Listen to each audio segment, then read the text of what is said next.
Commissioners Court to order. Mr. Al Prescott is here to give us our invocation, and after he does that, we're going to say the Pledge of Allegiance to the flags, okay? I got put in timeout this morning over I the know. corner. I don't know, whatever. Hey, it happens, right? It's usually me. Yeah, I know that, yeah. Yeah. Well, good morning, everyone. Good morning. Oh, yeah, brisk crowd today, all right? We think it's springtime, don't we? Wait. Yeah, but a beautiful day today, you know? You know, we're very fortunate as God's children. We receive blessings every day. But we're so busy we don't even recognize that. You know, we got endless things to do, places to go today and rush out of here and just work in the garden. No, don't work in the garden now. It's not a good time, okay? Let ugly be ugly for a while, all right? So, yes. But we need to express our gratitude for what we have. So let us pray. Dear Heavenly Father, we thank you for your love. Thank you for caring for us in our daily journeys. Thank you for guiding us in our decisions. Thank you for giving us wisdom when we stumble. And thank you for leading us to support one another. O Lord, the love and care you show us blesses our daily lives, and we are better for it. We praise you for your love through this prayer of gratitude. Thank you, our Heavenly Father. Amen. Amen. The pledge to the American flag. I pledge allegiance to the flag of the United States of America and to the republic for which it stands, one nation under God, indivisible, with liberty and justice for all. Texas flag. Honor the Texas flag. I pledge allegiance to thee, Texas, one state under God, one and indivisible. All right. The next item on the agenda is to discuss and possibly act upon the approval of the Emergency Services Quarterly Report. Commissioners, you should have that in front of you. And Carly will kind of scroll through for the audience to look at this some. If there's any questions up front, I'll try to answer those. If there's not, I'll quickly go through.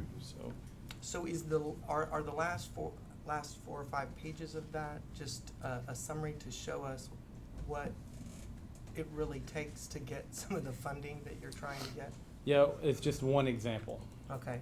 Because I know there's been questions, especially some of the regular participating audience has had questions about IDRs and that process. Okay. So I've included one example of that in the monthly or the quarterly report just to show what that looks like. It's probably good for you guys to look at it as far as timeline as well. And we'll scroll to that one here in a minute and just show the audience what that looks like. Just as a quick summary, it's been a kind of a tough week, maybe the past 10 days. Most of you have heard, but we've had several fatalities. I think we're up to 5 deaths from car accidents, 3 cardiac arrests, a gunshot wound yesterday. It's been a tough week, so we appreciate the prayers from the pastor. Pretty heavy on our department. One of them was very close, a dad of one of our employees. So the guys have been going through a tough week.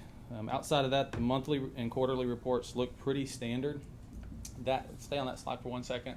I'll guide you through this a little bit, Carly, but page 2 right there just shows quarterly, so about 90 days of call volume. And one thing you'll notice is 2023's total calls less per quarter than the other 2 years combined. So when you look at that, the question is why? Why is the volume going down? Which is awesome for me. That's music to my ears. I don't want more call volume. I don't need more call volume. It's not job security that people get injured or hurt. But really what that comes down to is dispatch doing a much better job of triaging calls, which we've been after for years. Wow. Every accident in town doesn't require an ambulance. But historically, we would get dispatched to those and then maybe get canceled or whatnot. They're doing a good job of pre-screening and saying, hey, this is a fender bender in HEB parking lot, doesn't require an ambulance. So literally 30 to 40 calls per month that we're no longer responding to. Wow. That's fantastic. That's really good. So that's a plug. Rarely do I catch Robin in the room, so I'm trying to Thank you, embarrass her. Director Hood. And you'll see some other stuff with the dispatch here in a minute. You can scroll on through. If you look at page 3, that just breaks it down by month. Nothing crazy to look at there. Page 4 talks about the quarterly, where those calls are. We do see an increase of that green during that last 3 months of the year just because holidays and seasonal travel. So you get a lot of out-of-towners in the county having their chest pain, having their incident occur. The next slide is basically the districts. It'll show you where the calls occur, and we know Station 2, or the south side of town, is about 50% of our call volume, and it has been for the last decade. Page 7. Page 7 talks about where we transport these people by air to. There's been some, I guess, comments that we only transfer to Scott and White hospitals. You can see that that's obviously not true. You can scroll on. So we take them wherever the physicians tell us to take them. That's where that ends up. Calls canceled, that means launched but then canceled, right? So 70, almost 80% of the time that we launch the aircraft and then cancel the aircraft is by paramedic on scene saying, no, we don't need to fly that patient, which is what we want. Dispatch has a criteria to auto launch to try to get ahead of that. And then if we don't need them, we cancel. So that's what you're seeing there. That's also a misconception because people are saying we're flying every single patient. Yeah, we're flying less than 2%. So, page 9 just tracks our in-service and out-of-service time. We're right under 98% in service for maintenance only. So loss of maintenance time is really what we're tracking there. The page 10. And if I'm going too quick for the audience, just slow down. I know it's the first time y'all have seen it. They've seen it so much they get bored with me talking through it. But so that's a slide that we added this year, just showing the coverage. So there's one of the things we wanted to accomplish is one team approach. So the flight paramedics that are on the aircraft covered a ground shift. Those red columns is how many ground shifts they covered from short staffing on the ground or whatnot. So 104 different times throughout 2023, those guys worked on the ground to cover open shifts. So it does really help us. And then the ones on the far right are ground guys that covered air shifts that are flight qualified to cover the air shifts. Well, and the audience can't see some of these numbers, but you're talking about 45, 32, 20, 22, 30, and 15, 16 times. Yeah. The amazing thing about that is and maybe I'm reading something into this, but you'd probably have to have paramedics cover those shifts anyway. We would. If you wouldn't have the aviation. Yep. So that's Yes, food sir. for thought. Yep. Go on Not to mention for the media's benefit, when we were under the original program, that was something that we were not able to work out with the company we were working. that didn't happen with. previously. Yep. So that was part of the plan with going to the new. Yep. You can scroll on. Keep going. I'll breeze through some of that. Back up one. So page 12. Oh, she stayed. I thought that was Robin that snuck out. So yeah, priority 3 and 4 means, again, 2022 is the first year we really started doing that. So this is just a quarterly report, but that 768 plus 163 is the number of responses that we responded without lights and sirens. That historically, we'd have left the station lights and sirens. But with good EMD, we can prioritize. That's not a priority 1 or a priority 2 call. It's not going to kill someone to get there 2 or 3 minutes delayed and not run through red lights. So nearly 1,000 times in a quarter, we've made it a safer response, which is, again, kudos for them handling that right. And they are waiting on us at this point. We're rolling out a new EMD, but we're going through that with Dr. Lesh and making sure it fits what we need it to fit. So I appreciate your patience on that. Well, Ms. Hood, we don't generally like to give out compliments for people doing their job, but this is above and beyond. And this is above and beyond, and it deserves all of the kudos. You deserve it. We've been working on this for several years, prioritizing these calls. It's not only important for our constituents, but it's also important for those public safety folks, whether it's fire, police, or EMS. So thank you for what y'all are doing with that. Prioritizing these calls has been, as the numbers don't lie, you are definitely making an impact. So thank you so much for what y'all do. Working hard. Yep. We're doing a good job. You can scroll on to the next. So I'm going to show you 2 different, nothing really substantial on the jail. You can scroll on. Nothing really crazy there. That volume actually went down a little bit. That's our tactical responses. First Pass project, that's the new QA/QI program. We go live February 1st. We've had a little bit of problem with an interface between First Pass and our ESO and our CAD interfaces. So we're tying all that together still. You can keep scrolling. Keep on going. Shoot times, nothing substantial, although Shoot times are measured no matter what the priority. So one of the things we wanted to make sure is that that shoot time of 53 seconds didn't go above 60 seconds. That's the amount of time it takes us to get the call and get out of the station. Right, we were concerned that maybe priority 3 and priority 4 calls mentally would tell our paramedics it's not an emergency, you can take your time. And that's not the intent. The intent is only to drive non-lights and sirens. But to have the same emergent type response mentally. And we're doing a pretty good job of keeping that up. I think if you compared that 53 seconds to 2022, when we didn't prioritize those, you'd be about 49. So you're not seeing a big change in that. You can keep going.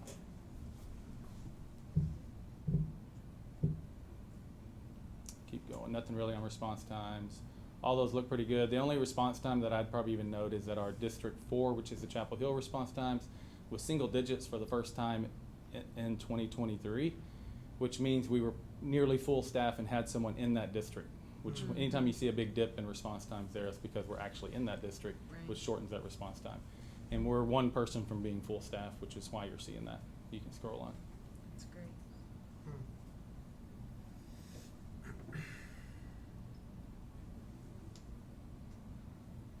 Ground transfers still going up. You can scroll back one. You can see out of the true calls, right, there's a total calls that are going down because we're no longer going to certain responses. But as far as actual responses that require an ambulance, the total volume is actually going up. So the patients we see are sicker. These are, like I've always said, we don't have a cath lab, we don't have a stroke center, we don't have a trauma center, and we don't have pulmonary. So if you have any of those top 4 killers of the human race, you're going to another hospital outside of our service area, which is why the green line continues to skyrocket over the years. You can go on. It's just where we take them. Nothing crazy there. Destinations, quarterly ACP data. The green line that you see here, just for the audience, the further the green line is from the top of the red lines is a safer time frame for us. The red line means we had all available ambulances or resources on calls. You can see in 22 we were at that green line a lot or over it. This is a good slide for me and it's meaningless to some people, but the more distance I can put between the green line and the red lines is a safer response. That means more available ambulances in the county. Indicative of we added 3 staffing in that 2023 budget. So that obviously that put more resources on the road. You can keep going. And this fluctuates due to call volume. It does, yep.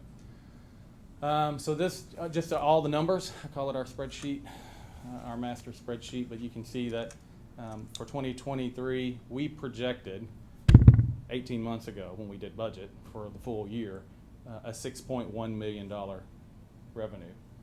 So that's trying to project how many calls, how many of those are ALS2, what the revenue is going to be like. There's no way to crystal ball that, but we get pretty close. 6.015 revenue is right on target of where we wanted to be. If you add, you can scroll on, another one. That's just mileage, keep going, tells us something. So if you look at this one, you've got a top and a bottom. If you add all the numbers to the right where it says total request, I'm sorry, you shrunk it just a little too much. Oh, there you go. All the numbers to the right of task force, those are all money coming back in from other sources other than fees for service. So if you added up all of those numbers, you come up to 6.239 or something, right at $6.3 million total revenue for the 2023 year. You can keep going. Okay, so from here, this is just I tried to figure out a way that we could show you this in a way that would be concise, and it just didn't work out because it's not concise. Casey, step out. Okay, so Casey's been working with us closely on this particular. This is one patient scenario that we transported September of 2022, right? So you can scroll up. You can see there's somewhere around 38 different contacts with Blue Cross Blue Shield or legal or attorneys.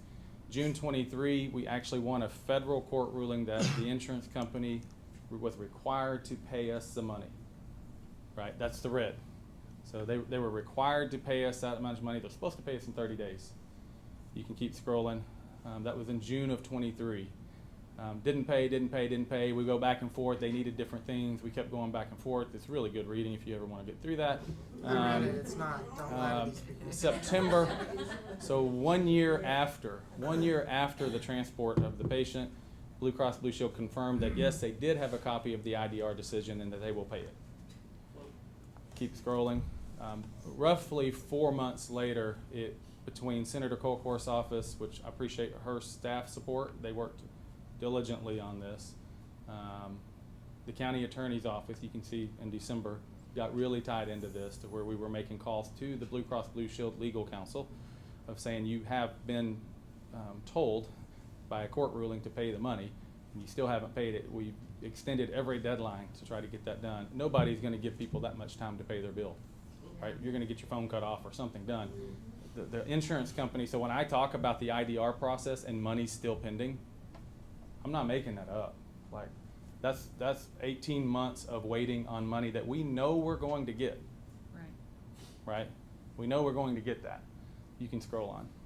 By the way, we did just get it. So, like last week. The slide isn't even updated. But we did finally get the remaining amount of the money. So, you can scroll up. It went all the way to January. If you can rotate that back maybe, I don't know, it might help them. There, one more. There we go. So this is broken down by month, October, November, December. All the totals I just gave you are included into this. So we put about $500,000 in the bank each month of that, so right around $1.5 million for the quarter if you do the totals. This is a total for donations. We're going to try. Some of the donors don't like their names put on these screens, Right. so we're trying to do our due diligence and respect their wishes. So we'll scroll through some of these kind of quickly. This is all the donations for the month of October. You'll see the same thing for November. That's the totals. And total air and ground revenue, $524 for that month. Keep on scrolling. Faster than Josh can take the picture. And then December, sorry, that's my outside voice. And then about $528,000 for December as well. Keep on going. Looks good. Okay, I think that's it for the report. There's a couple things that didn't get mentioned in there. There's 2 slides that I think I might have included for you guys that looks like that one, that has the revenue compared year by year. So a year ago, I printed out a revenue for air only that showed the air revenue total. And I told you that we were expecting more money, that we needed to be patient with the IDR process, that I have no doubt we're going to receive those dollars. It's just going to take a while to do it. I gave you that example to show that to you. A year ago, the total cost of the program for 2022 was $1.485 million. Total cost, $1.485 million. So if we need to write that down, let's write that down. The total expense, so that was the total cost. The total revenue that we'd received was $922 at the time. Right, so we were off about $300,000 or $400,000 of making net neutral, Right. of costing us nothing. I told you that we had about 1.385 of expected revenue Accounts receivable, yeah. from IDRs and all that stuff. So a year from that point, so January of this year, our total revenue is 1.350. Our total expense is the same, 1.485. So we're within about $100,000 of breaking even, with an expected $957,000 still pending revenue. Right. So that doesn't include the accounts receivable, basically. Correct. For instance, the one we just talked through in 2022, right, is money still pending for that. Right. Probably isn't even in this number yet. Right. Well, and I think it's important to note too, if everybody remembers last week, the auditor gave her presentation and the closeout for 2023. I want to say, I think in revenue we collected it was approximately 1.7, and we expended, or 107% revenue. So Right. it was approximately that number, and expenses were 101%, which means is that even with this IDR process and accounts receivable, Yeah. the county is still making. I don't know budget. how else to say it. Yeah. I really don't. Like, I don't know how else to say it. But Well, there's just so much misinformation out there. I think that people get confused with this whole accounts receivable Yeah. and how it hits the books and when. But what they need to do is understand that, you know, the audit, the 2023 is closed and we collected more revenue than we expended. It's that simple. And I also, you know, I know this court understands that, but I've had 3 different judges and a lot of different court members, and never have I been told to make a profit. Correct. Y'all have always been focused on taking care of the patients and doing the right thing. Of course, we're a conservative county. Of course, we want to do the best we can for every tax dollar we have. And I think we're doing that. I think when we hit projections and we give performas 18 months ago that we have no idea the IDR process was even going to start, Right. and we still meet the 6.1 million that we told you, I think we're doing the best we can with what we're given. We'll certainly work harder, and we'll certainly try to do everything we can to make that right. I wouldn't forget that there's patients involved, and not just numbers. Yeah. I think Right. that's what gets lost in the process is the fact that we're dealing with very sick people. And at times, we lose our compassion over money. And, Yeah. Look, we are all the conservative court. We want, to utilize these services in the most cost-effective manner we can. Right. But look, at the end of the day, this service is costing the taxpayers equivalent to what other counties are surrounding us, or less than what other counties surrounding us, while still providing a service that is superior to those counties around us. So you don't have the access to air, water, Yeah. and ground like you do in this county. And I think it gets lost. And look, I don't care how many times you say it, there's still gonna be folks out there that don't understand it Sure. or choose to not listen. So Well, and I think- appreciate everything you guys do. I appreciate everything, Casey, your team has done to help collect these funds.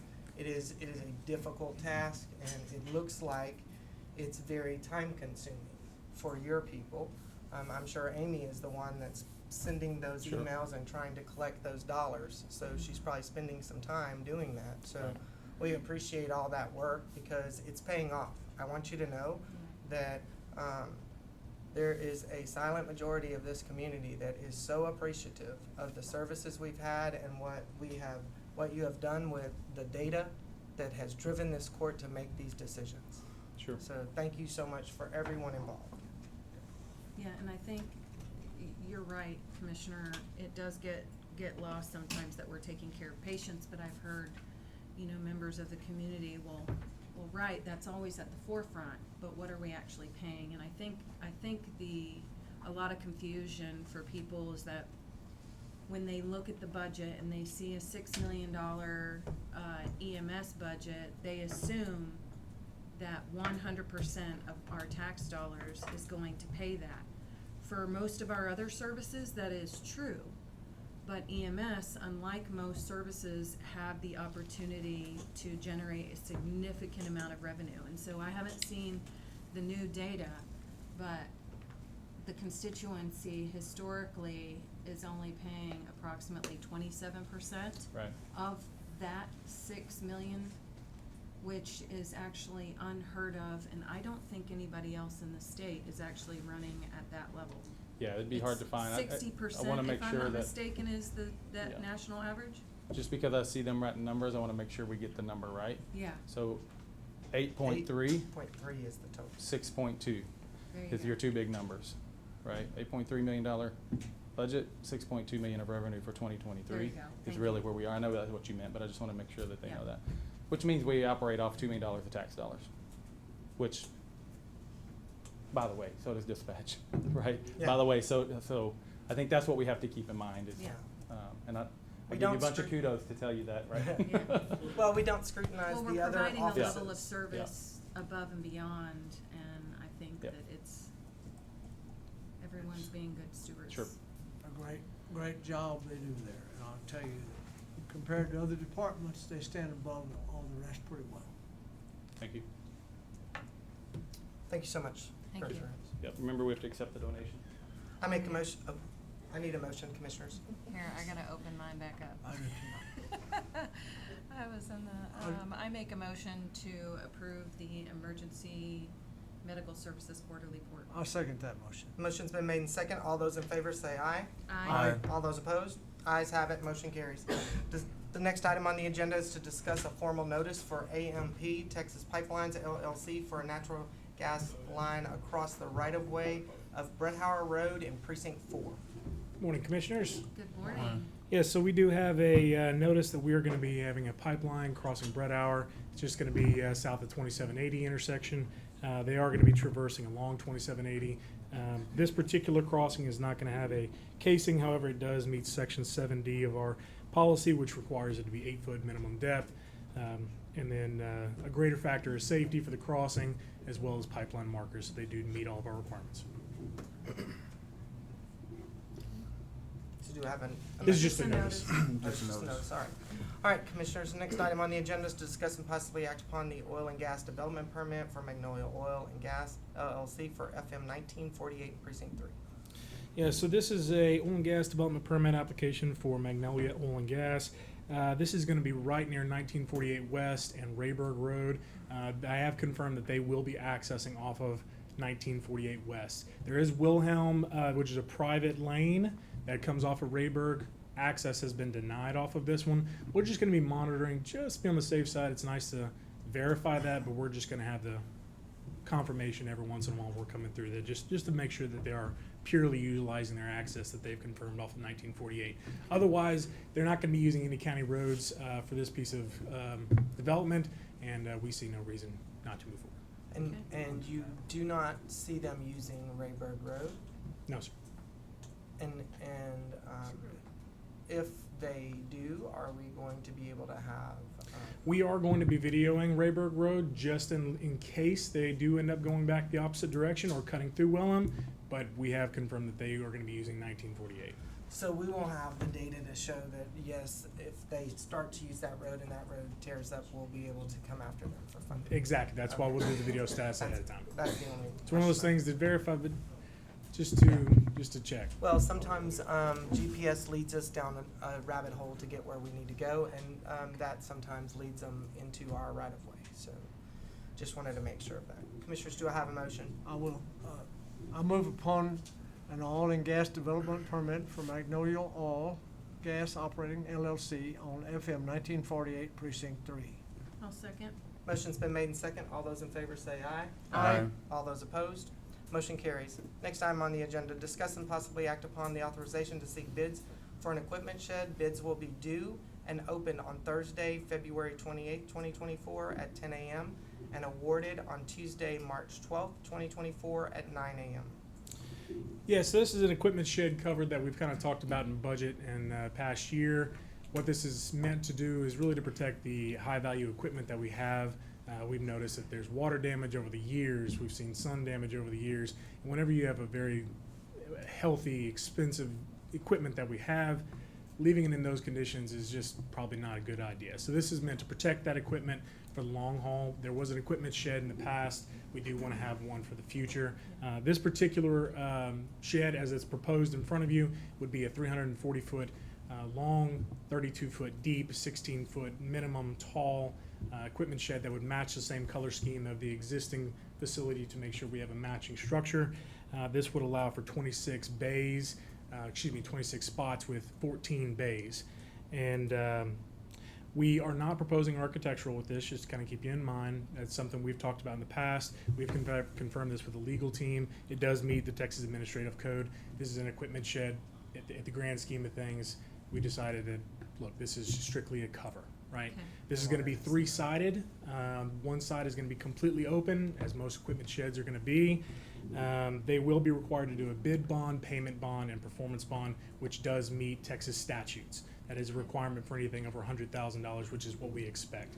In past years, we've gotten estimates of approximately $160,000. Steel prices have come down since then, but also material costs in other areas have gone up. So we're going to see how those kind of play out, but I would imagine it's going to be somewhere in that ballpark. Other than that, does anyone have any questions? Commissioners, just a note, the residents that live behind us, our neighbors, they're wanting something like this. They have asked in the past for us to plant some vegetation or something like that. And we feel as though this is a better situation because the vegetation has the potential to die, and this should be there for a while, unless Mother Nature takes its course, correct, Mr. Stoltz? Yes, sir. Hopefully that does not happen. I move upon an authorization to seek bids for an equipment shed. Bids will be due and opened on Thursday, February the 29th, 2024 at 10 a.m. and awarded on Tuesday, March the 12th, 2024 at 9 a.m. I'll second. Can I add one final thing before the vote? I just want to put it out there for a notice that we will be having a pre-bid conference meeting. If there are any questions about what we're going to be looking to do, the location, anything like that from any bidders, that will be held on February 21st, 2024 at 10 a.m. at the location, 3650 State Highway 36 North, Brenham, Texas. Did you get that, Tricia? Yes. This must be shorthand. All right. A motion's been made and second. All those in favor? Aye. All those opposed? Ayes have it, motion carries. Thank you very Thank much. you, Mr. Stone. Thank you. Item number 7 on the agenda is to discuss and possibly act upon a memorandum of understanding, an MOU, between Washington County and the volunteer fire departments for fire protection services in Washington County. Commissioner Majewski, do you and Commissioner Bullock want to explain a little bit about the process that was taken and the folks involved? Well, I think it started with you. So as we know, it's been a long process, but I think that we've finally got most of the bugs worked out. We're looking forward to the new partnership. We look forward to seeing everybody at budget, and just remember, this is a living document, so as we keep moving along forward, if there's any, small tweaks or revisions, we just gotta get together and get it back in front of the court. Yeah, and this is just something that we, to emphasize the importance of what the VFDs do. I know, I got an email, I don't know, Tim, if you want to speak about, last night, the call for the big fires in Brazos County that I think y'all had to send some aid to. If you want to discuss that a little bit. Sure, I'm Tim Humph. I'm the assistant chief for Rocky Creek Volunteers. I think I'm the interim president or the president now for the association with some changes they've had. Last night we did get asked by Brazos County Precinct 4 to respond with some crews to backfill their station. They had a very large fire over at the Feathercrest Farms last night. They're going to be tied up with that for a while. We've done this before. We've gone over and helped out. It's neighbors helping neighbors kind of deal. We had 5 fire departments last night send 4 pieces of equipment, went and backfilled their station. This is the first time we went over there. We didn't have to run any calls, but we did have a minor accident in front of us on the way there as soon as we got to Brazos County. So it just, it goes with the territory. They're usually really appreciative of us going over there all the time, helping them out. It's the same thing. We're paying it forward back to them. They came to help us during the Burns Creek fire. Well, they sent a whole strike team of units over here during that, and they stayed like 6 or 8 hours for us to do that. It helps out a lot by doing this because we can go over there and help those folks, and then when we need them, they'll come to us. So that way, if Brenham or the county has a major incident like they experienced yesterday, we can easily call them, and they're going to send us units, and everybody kind of knows each other because we've been working together now for a while. Mm-hmm. Yeah, and that, I guess that's the basic thing, and the only added piece of this is the pension plan that we're getting for the volunteers. Yes, sir. That's going to help a lot with recruitment retention. Some of the older folks that are in it actually know what the benefits plans are. That's something that we're having to educate some of the new folks, the new generation of firefighters that are coming in that don't understand what a retirement plan is, Right. to educate them what that is and what the benefits is. So that's a huge plus for us to get it. And I really appreciate Chief Casada helping push that through and get that going for us.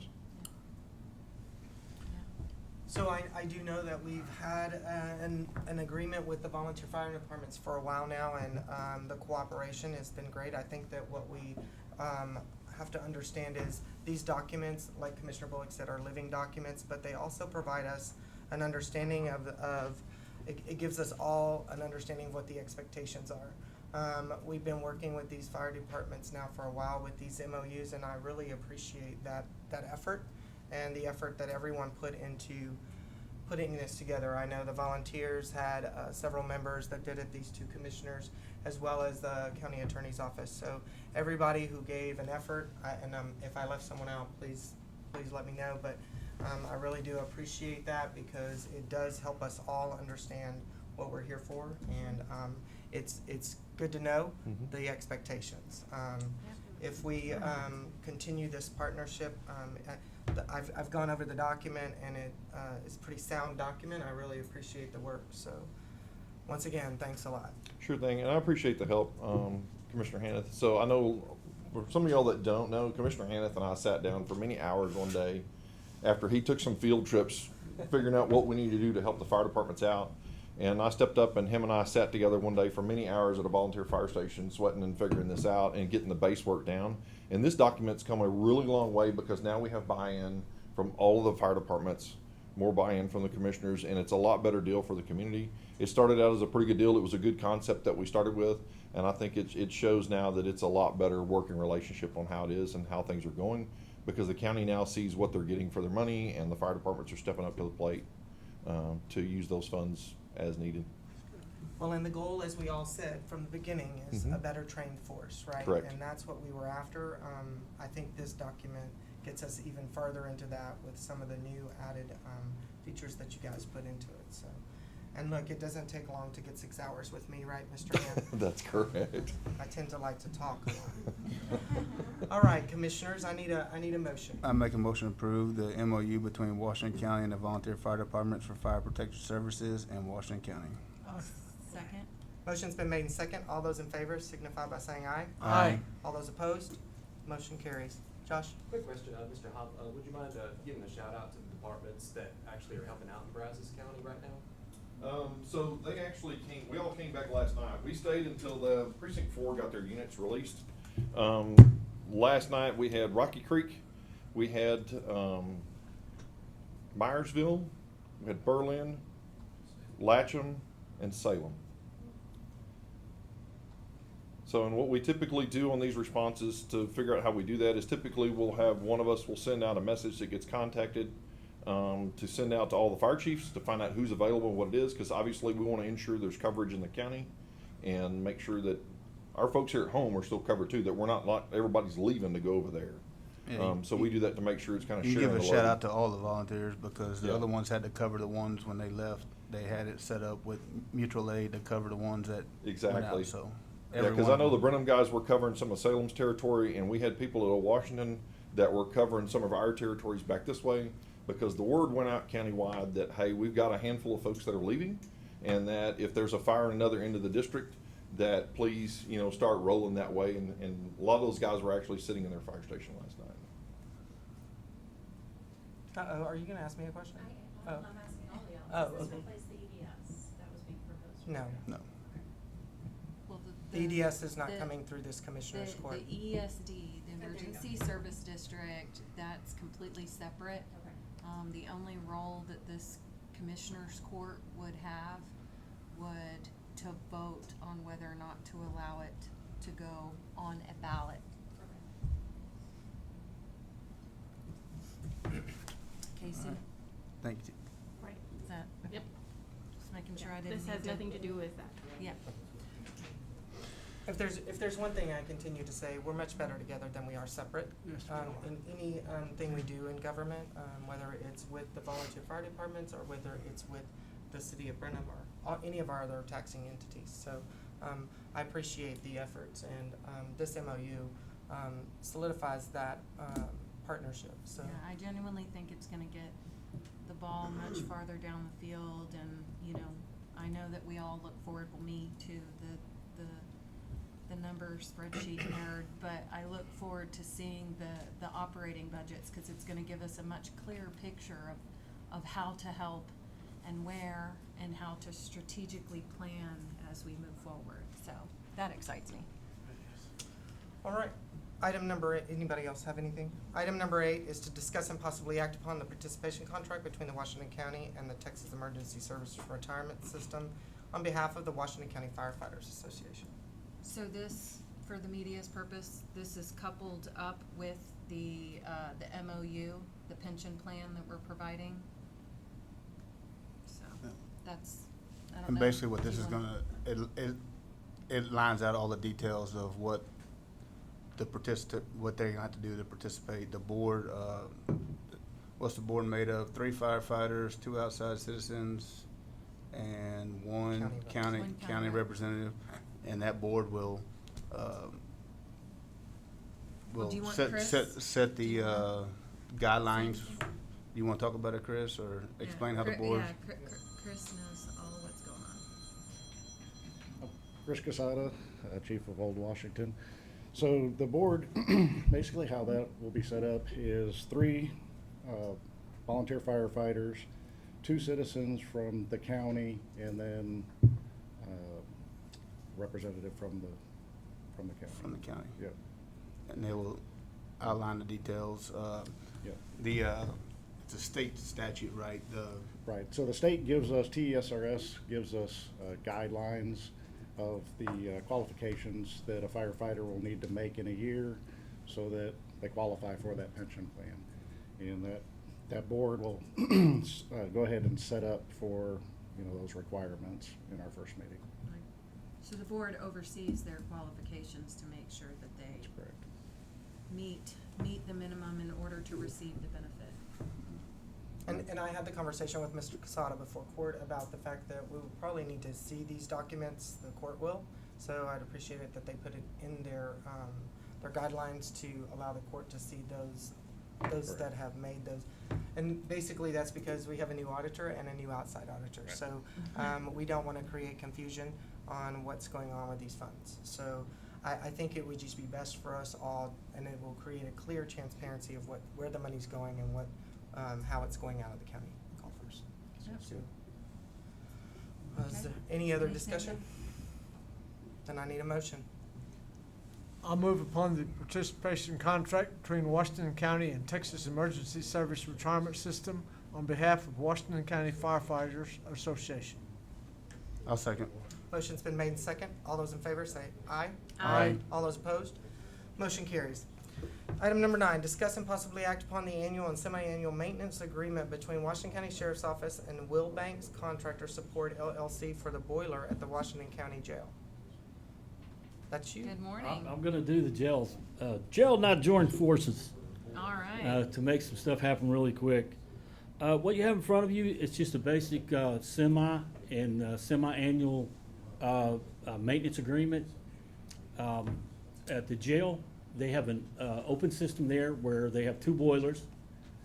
Fortunately, all 4 boilers that we have that we're responsible for are the same models, but they have 2 there. But theirs is an open system where they draw hot water off of that boiler for use, kitchen, showers, that type of stuff.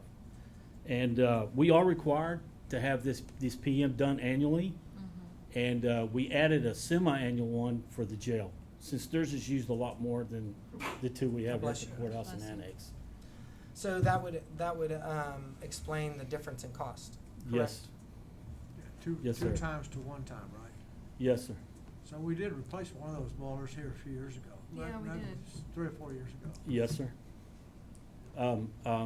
But in this agreement, they just don't, as an operator, we're only allowed to do so much to these boilers. We have to have certified technicians come in annually and take them apart, clean them, check them, adjust them. They bring the software with them, whatever they need to do to get it. And that helps take some of the liability off of us. Right, you gotta have licenses to do Yes, sir. service. Yes, sir. That's right. And it's just a standard agreement. We've shopped. Unfortunately, the late summer last year, we were informed the local HVAC company that supplied that boiler support was no longer supporting commercial business. So that went away. That took our boiler guy away. So Gerald and I did some serious shopping. We went around. We had different ones. We have 2 really good price quotes come out of this, and we'd like to recommend Will Banks. All right, Commissioners, I need a motion. I make a motion to approve the annual and semi-annual maintenance agreement between Washington County Sheriff's Office and Will Banks Contractor Support LLC for the boiler of the Washington County Jail. I second that motion. Motion's been made and second. All those in favor signify by saying aye. Aye. All those opposed? Ayes have it, motion carries. All right, item number 10, discuss and possibly act upon the annual maintenance agreement between Washington County and Will Banks Contractor Support LLC for the boiler at the Washington County Courthouse and Annex. Basically, it mirrors what we were trying to do for the jail, except I only need to do mine annually, because mine is a closed system. I don't pull hot water off of that for public use. It's strictly heating in the courthouse and annex buildings. But it's a almost a mirror agreement. Right. Same thing. Just an annual. Okay.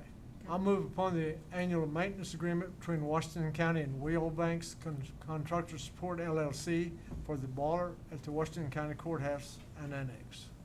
I'll second. Motion's been made and second. All those in favor signify by saying aye. Aye.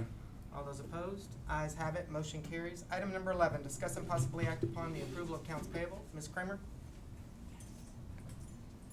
Good morning, everybody. Good morning. You're gonna love this number.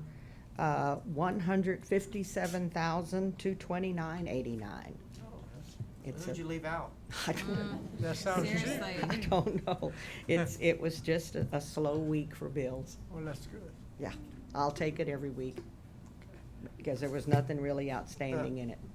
That's good. I'll move upon the approval of accounts payable. Yeah. I'll second. Ho- Hold on, Ms. Kramer. Yeah, The document we have? mine says 580,000. I know, but we went back and checked the numbers, but there was two different reports. Could So- I have that number again, please? The number from Ms. Kramer. Yes, please. 157,229.89.